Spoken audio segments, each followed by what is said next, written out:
नमस्कार. तर इंद्रायणी या मालिकेच्या आजच्या भागात आपण पाहणार आहोत की श्रीपतने आप्पा आणि महाले मास्तरांना एक अट घातलेली असते आणि ती अट म्हणजे मंदिर कमिटीमधून मोठ्या बाईंना बाहेर काढणं. तेव्हा आता आप्पा आणि महाले मास्तर आणि इंदूसुद्धा खूप शॉक होतात.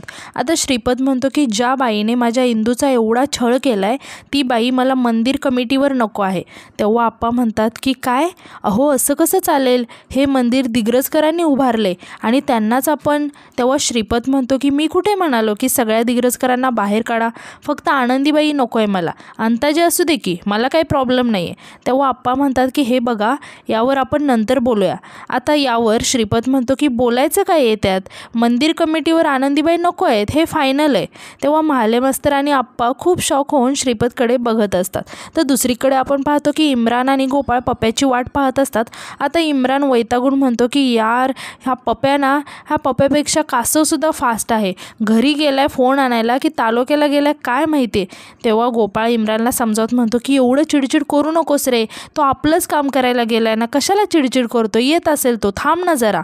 तेव्हा तिथे पप्प्या येतो आणि गोपाळकडे फोन देतो आणि म्हणतो की हे घे, आईने फक्त ना 1 तासासाठीच दिलाय आणि 1 तासात जर नाही दिला ना तिला परत तर ती चांगलीच बडवेल मला. तेव्हा गोपाळ म्हणतो की अरे मी आहे ना, कशाला घाबरतोय, अरे तुला तुझा मोबाईल मी 54 मिनिटात देतो आणि बाकीचे 6 मिनिट ना त्यात तू निवांत घरी जा. तेव्हा पप्प्या म्हणतो की बरं ठीक आहे, पण तुझ्या डोक्यात काय सुरू आहे ते तरी सांगशील, ह्या कॅमेरावाला फोनने काय करणार आहेस तू. तेव्हा गोपाळ म्हणतो की आत्ता वेळ खूप कमी आहे रे, चला तुम्हाला वाटेत सांगतो, चला लवकर. असं म्हणून गोपाळ इम्रान आणि पप्प्याला तिथून घेऊन. तर आता इकडे श्रीपत आप्पा आणि महाले मास्तरांशी बोलत असतो तेव्हाच तिथे गोपाळ, इम्रान आणि पप्प्या येतात. आता गोपाळ हळूच चोरून त्यांच्याकडे बघायला लागतो आणि पप्प्याच्या मोबाईलमध्ये त्यांचा व्हिडिओ रेकॉर्ड करायला लागतो. आता यानंतर आपण पाहतो की मोठ्या बाई कुठेतरी चाललेल्या असतात आणि त्या एकट्याच बडबडत असतात की देवा, हे सगळं ना त्या कार्टीमुळेच होतंय. एकतर त्या 1.5 खोल्यांचं खुराडं आणि तिथंपर्यंत पोहोचण्यासाठी एवढी पायपीट. तिथे प्रेमनाथ येतो आणि मोठ्या बाईंना म्हणतो की सासूबाई, एवढी पिशवी घेऊन इकडे कुठे निघाल्या. तेव्हा मोठ्याबाई प्रेमनाथला म्हणतात की जावई बापू, तुम्हाला अक्कल वगैरे आहे का हो, असं जाणाऱ्या माणसांना कुठे निघाल्यात असं विचारू नये, काय गरज होती का तुम्हाला.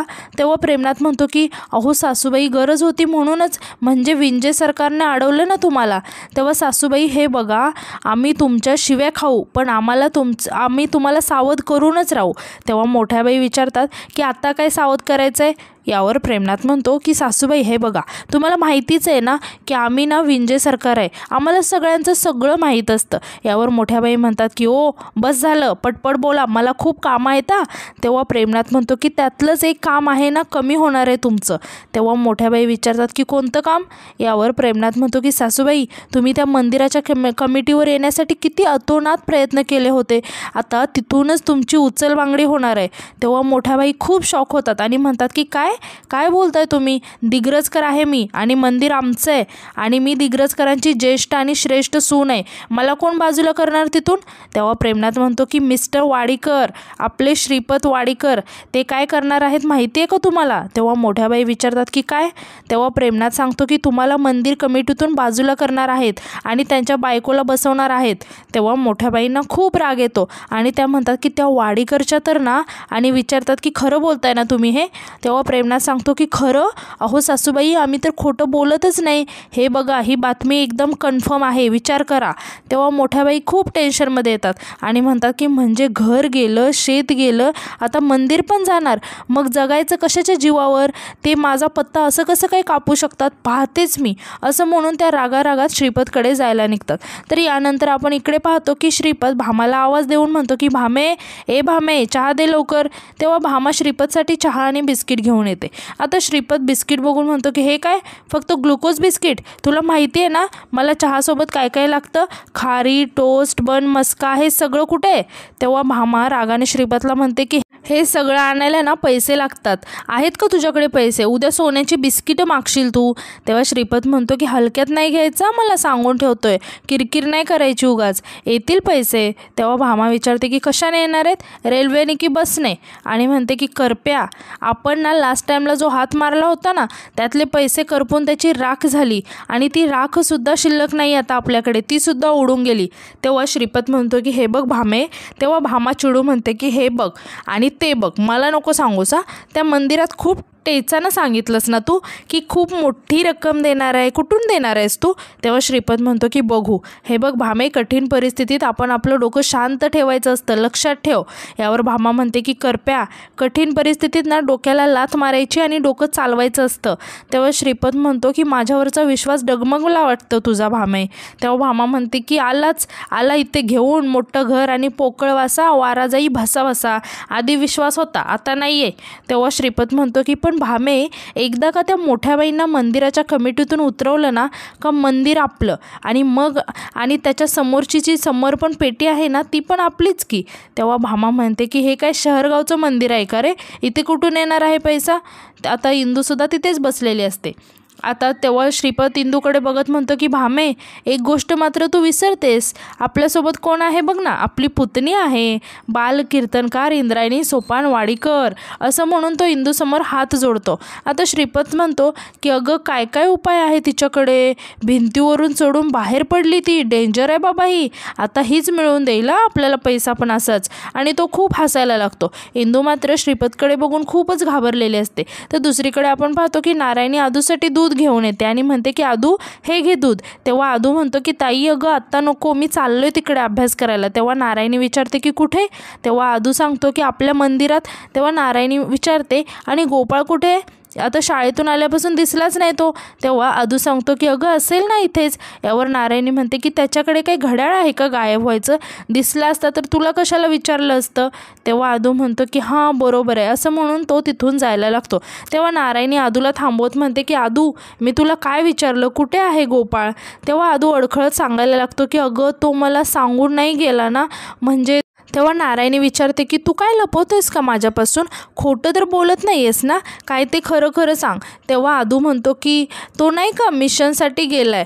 आता नारायणी आश्चर्याने विचारते की काय मिशन? आणि म्हणते की तुम्ही सगळी पोरं मिळून परत काही करत तर नाही ना.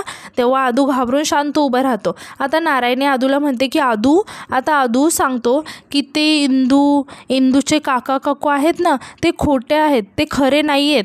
तेव्हा नारायणी खूप शॉक होते आणि म्हणते की काय, आणि हे कोण बोललं तुला? तेव्हा आदू सांगतो की अगं ते गोपाळ दादा, ते नाही का आईने ते पुस्तकं आणली होती वाड्यातून, इंदूने पाठवली होती. तर त्या पुस्तकांमध्ये एक चिठ्ठी होती आणि त्यात लिहिलं होतं की हे माझे खरे काका काकू नाही आहेत, हे खोटे आहेत. मग ते आम्हाला गोपाळदादाने सांगितलं. मग आम्ही प्लॅन करून त्यांना पकडणार आहे आणि जेलमध्ये टाकणार आहे.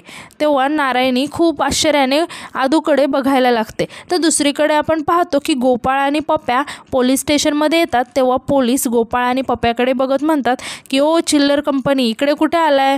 तेव्हा पप्या म्हणतो की ओ आम्ही चिल्लर नाही, आम्ही बंदे. तेव्हा ते पोलीस म्हणतात की काय रे, मस्करी करतोस का माझी, जेलमध्ये टाकू तुला?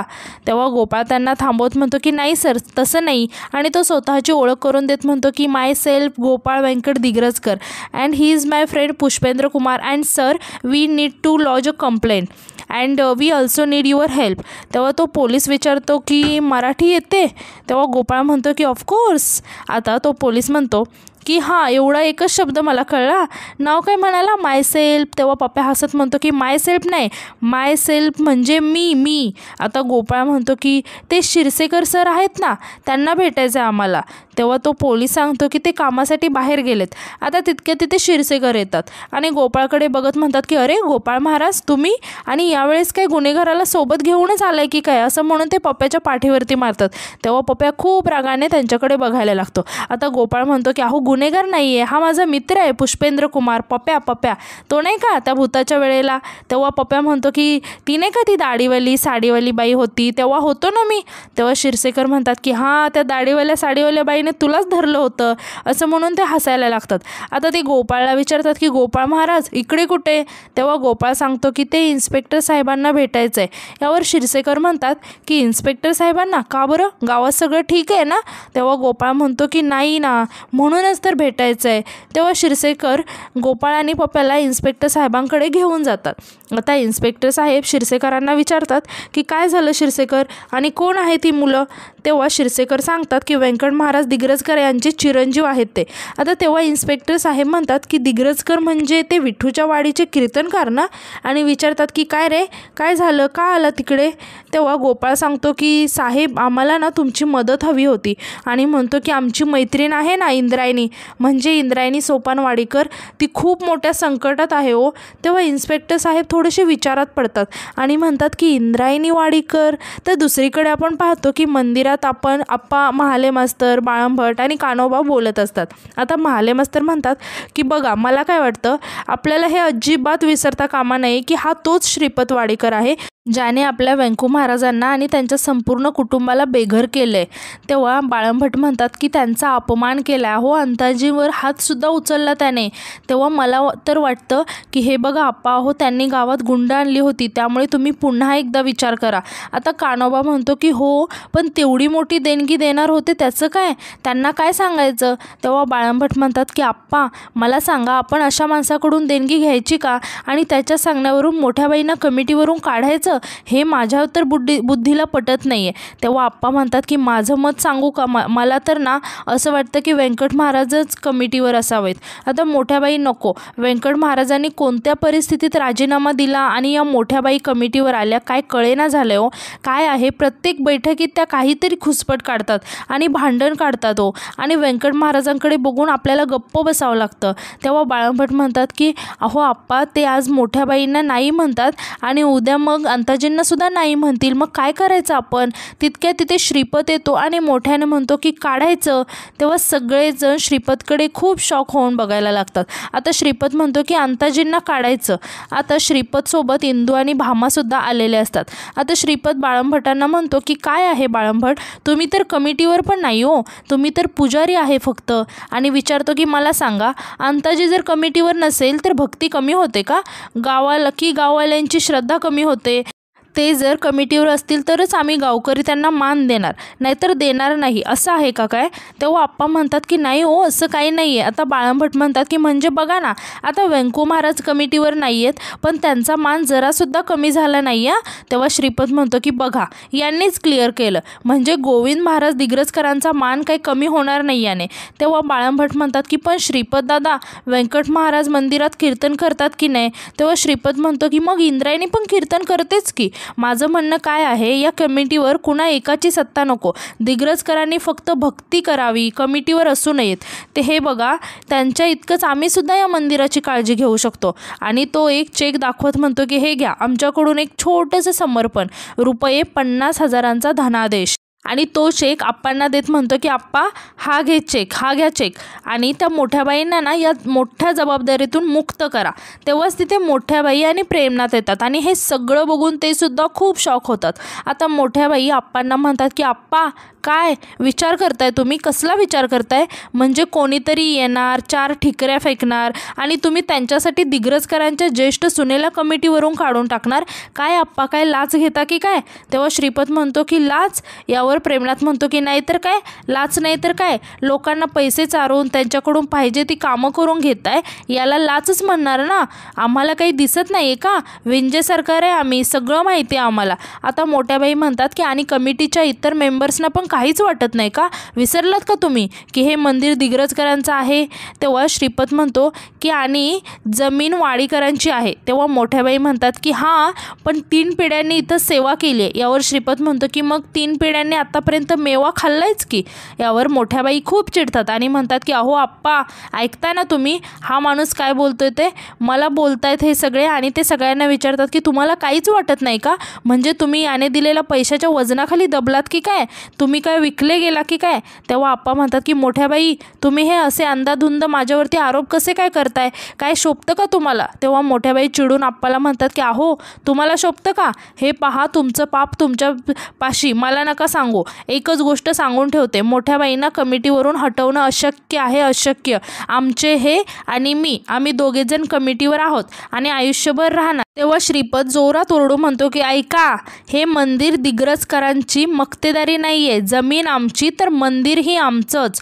तेव्हा मोठ्याबाई सुद्धा श्रीपतवर ओढून म्हणतात की हे पहा, उगीच मला काहीतरी सांगू नका बरं का, हे पहा वाडीकरांचा इथे काही संबंध नाही आहे. आता हे सर्व बघून इंदू म्हणते की 1 मिनिट, मी काही बोलू का. तेव्हा मोठ्याबाई रागाने इंदूला म्हणतात की तू आता ही इथवर पोरगी पण बोलणार का, आणि म्हणतात की तू जर काही बोललीस ना तर थोबाड फोडी ना तुझं. यावर भामा म्हणते की असं कसं थोबड फोडशील ग, तिला काय बोलायला बंदी आहे का? आणि ती इंदूला म्हणते की बोल ग बाळा तू बोल. श्रीपतसुद्धा म्हणतो की बोल इंदू तू बोल, कोण अडवतंय ना तुला बघतोच मी, तू बोल. तेव्हा इंदू अडखळत म्हणते की ही जमीन वाडीकरांची आहे ना, आणि त्यावर हे विठुरायाचं मंदिर उभं आहे आणि हे मंदिर सगळ्या विठूच्या वाडीचं श्रद्धास्थान आहे. तेव्हा श्रीपत म्हणतो की चूक. तेव्हा सर्वजण श्रीपतकडे शॉक होऊन बघायला लागतात. इंदूसुद्धा खूपच घाबरून श्रीपतकडे बघत असते. आणि आजचा भाग इथेच संपतो. धन्यवाद.